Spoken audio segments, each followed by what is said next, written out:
कक्षा 7 के बच्चे, मेरी गणित की कक्षा में आपका स्वागत है। गणित की कक्षा में आज हम ले रहे हैं पाठ पूर्णांक। पूर्णांक में हमने धन व ऋण के जोड़, घटाने, गुणा व भाग की बात आज हम बात करेंगे। उस पाठ को थोड़ा सा आगे बढ़ाएंगे। आगे बढ़ाने में हम सर्वप्रथम आज बात करते हैं शून्य से गुणन की, यानी किसी भी संख्या को हम शून्य से गुणा करें, चाहे वो धन हो चाहे वो ऋण हो। तो 5 को यदि जैसे हमने शून्य से गुणा किया, ये आप लोग पहले से ही जानते हैं कि शून्य होता है। इसी प्रकार हम किसी ऋणात्मक संख्या, जैसे हमने उदाहरण लिया ऋण 3, इसको शून्य से गुणा करेंगे तो भी शून्य ही प्राप्त होगा। यानी किसी भी संख्या को धन या ऋण हो या कोई भी पूर्णांक हो, उसे शून्य से गुणा करके हमको वो शून्य ही प्राप्त होता है। तो इसे हम व्यापक रूप से लिख सकते हैं। जैसे हमने 1 2 3 4 5 लिखा था, कोई भी संख्या लिखी थी, उसके बदले अगर हम ए लिख दें, ए गुणा शून्य बराबर शून्य।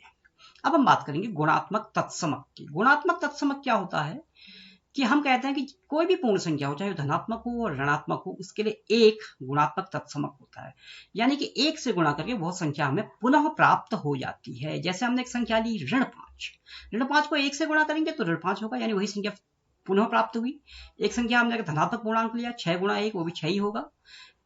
अगर हम गुणात्मक तत्समक एक को संख्या से गुणा करें, जैसे हमने 4 से गुणा किया तो भी 4 ही आएगा, यानी वही संख्या प्राप्त हुई। और एक को ऋण 10 से गुणा करेंगे तो वो भी वही संख्या यानी ऋण 10 प्राप्त हुई।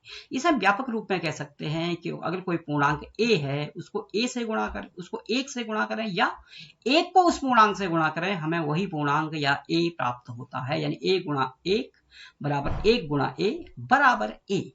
अब हम बात करते हैं योज्य तत्समक की। योज्य तत्समक पूर्णांकों के लिए 0 1 हम कहते हैं कि पूर्णांकों के लिए 0 1 योज्य तत्समक है। योज्य तत्समक का अर्थ है कि हम कौन सी संख्या हम जोड़ें कि वही संख्या पुनः हमको प्राप्त हो जाए। ये हम गुणा में भी कहते थे कि वही संख्या प्राप्त होनी, तो गुणा में 1 था।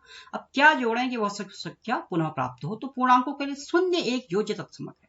चाहे पूर्णांक ऋणात्मक हो या धनात्मक हो, 0 जोड़ेंगे तो वही संख्या पुनः प्राप्त होगी। जैसे ऋण 8 धन 0 बराबर ऋण 8, 0 धन ऋण 7, 0 में अगर हम ऋण 7 जोड़ें तो भी ऋण 7 ही प्राप्त होगा, वही संख्या प्राप्त हुई। 5 धन 0 फिर 5 ही प्राप्त होगा।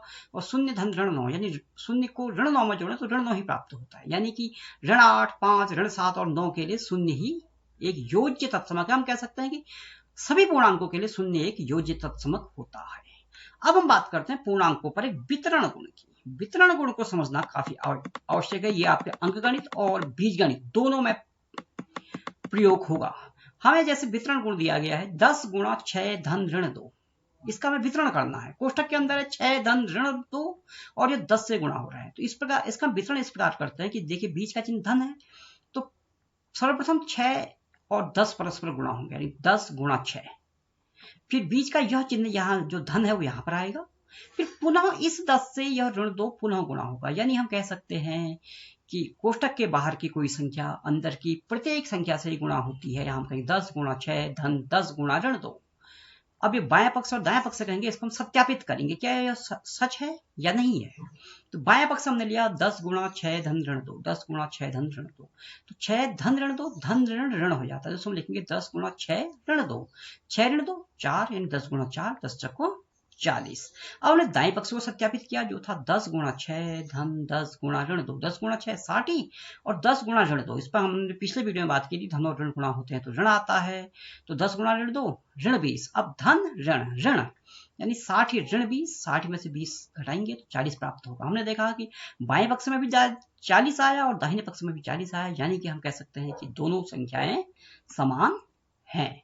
अब दोनों संख्याएं समान है तो हम कह सकते हैं कि सत्यापित हो गया है कि वितरण गुण पालन करता है। अब हम व्यापक रूप से वितरण गुण को कैसे लिखते हैं? ए गुणा बी धन सी। हाँ, वितरण ए का वितरण बी में भी होगा और सी में भी होगा, तो ए गुणा बी धन ए गुणा सी। यदि बीच का चिन्ह ऋण है तो क्या होगा, यहाँ पे वितरण गुण वही आएगा ए गुणा बी, लेकिन यहाँ चिन्ह ऋण है तो यहाँ ऋण का चिन्ह आ जाएगा ए गुणा सी। अब हम गुणन को आसान करना बच्चों, जब हम गुणा करते हैं तो गुणा में क्रम का कोई अर्थ कोई अंतर नहीं आता है। जैसे हम 2 गुणा 3 कहें वो भी 6 ही होगा, 3 गुणा 2 कहें वो भी 6 ही होगा। इसे हम कहते हैं क्रम विनिमयता। और अगर गुणा 1 से ज्यादा हो, एक जैसे हमें 3 से अधिक संख्याओं को 3 या 3 से अधिक संख्याओं को गुणा करना है तो वहां भी हम क्रम बदल सकते हैं। इसको हम कहते हैं साहचर्य गुण। तो हम पहला प्रश्न जैसे हमने लिया आसान किस प्रकार बनेगा, हम 25 गुणा 52 गुणा 4, अगर हम 25 को 52 से गुणा करेंगे, गुणा तो ये तब भी हो जाएगा लेकिन प्रक्रिया थोड़ा लंबी होगी। 25 को 52 से गुणा करेंगे, फिर परिणाम को 4 से गुणा करेंगे। आसान तरीका क्या हो सकता है कि हम 25 को पहले 4 से गुणा कर लें, इसके परिणाम को हम फिर 52 से गुणा कर रहे हैं, क्योंकि यह साहचर्य गुण कहता है कि गुणा करने में क्रम से अंतर नहीं पड़ता। तो 25 को 4 से गुणा किया तो हम आसान क्या हुआ, 25 चक्कू 100, इसको फिर 52 से गुणा कर लिया तो 100 गुणा 52 5200, यानी हमने एक ही स्टेप में ये काम कर लिया और हमें कहीं अलग से गुणा करने की जरूरत भी नहीं पड़ी और हमने ये काम मौखिक भी कर दिया। एक प्रश्न और हमने लिया है जैसे आपको समझाने के लिए, 18 गुणा 13, 18 गुणा 13। दूसरा प्रश्न, अब यहां भी हम इसको आसान कैसे हो सकता है, 18 गुणा 13 को हम कहेंगे 10 गुणा 3। अब हम इसका वितरण करेंगे, 18 एक बार 10 से गुणा होगा और 18 एक बार 3 से गुणा होगा। 18 10 से गुणा होगा, फिर 18 3 से गुणा होगा, बीच में यहाँ चिन्ह धन है तो यहाँ भी धन ही आएगा। 18 गुणा 10 180, 18 3 54, 180 में 54 जोड़ेंगे तो 234 प्राप्त होगा। यानी हमने वितरण गुण का प्रयोग कर दिया गुणा को आसान करने के लिए। 36 गुणा 98, मान लीजिए एक उदाहरण और लिया हमने, 36 गुणा 98 को के नजदीक की संख्या 100 है तो 100 ऋण 2, ऊपर हमने 13 थी, 10 के पास की संख्या थी, हम 10 धन 3 का, यहाँ हम 100 ऋण 2 करेंगे और यहाँ भी हम वितरण गुण लगाएंगे। तो 36 पहले 100 से गुणा हो, 36 गुणा 100, ऋण का चिन्ह है तो ऋण का चिन्ह यहाँ आ जाएगा और 36 गुणा 2, 36 गुणा 100 3600, 36 दूनी 72 और 3600 में यदि हम 72 घटाएंगे तो हमें प्राप्त होगा 3528। अब हम कुछ प्रश्न करते हैं जो आपकी पुस्तक की प्रश्नावली में दिया हुआ है, प्रश्नावली 1.3। 1.3 का पहला प्रश्न पिछले वीडियो में कर चुके थे, आज हम करेंगे दूसरा प्रश्न, निम्नलिखित को सत्यापित कीजिए। इसका मिलता हुआ एक प्रश्न हम आपको समझाने के लिए भी सत्यापित कर चुके हैं। 18 गुणा 7 धन ऋण 3 बराबर 18 गुणा 7 धन 18 गुणा ऋण 3। यह प्रश्न भी आप देख रहे होंगे कि यह प्रश्न भी वितरण गुण का ही है। तो इस प्रश्न को हमने जब हल किया है तो उस प्रश्न को पूरा ही लिखा है, प्रश्नावली 1.3 सत्यापित करना है। तो हमने देखा 18 गुणा 7 धन ऋण 3 बराबर 18 गुणा 7 धन 18 गुणा ऋण 3, हमने बाएं पक्ष से लिया यानी ये भाग लिया। तो 18 गुणा 7 धन ऋण 3 हमने उतारा, 18 गुणा 7 धन ऋण 3, धन और ऋण ऋण हो जाएगा यानी 7 ऋण 3, 18 गुणा 7 ऋण 3, 18 गुणा 7 ऋण 3 कितना आएगा, 7 से 3 घटाएंगे तो हमको 4 प्राप्त होगा। तो 18 चक्को 72, तो हमें बाएं पक्ष से 72 प्राप्त हुआ। अब देखते हैं दाहिने पक्ष से क्या प्राप्त होता है। 18 गुणा 7 धन 18 गुणा ऋण 3, 18 7 126 और धन और ऋण गुणा होकर ऋण आता है, 18 3 54।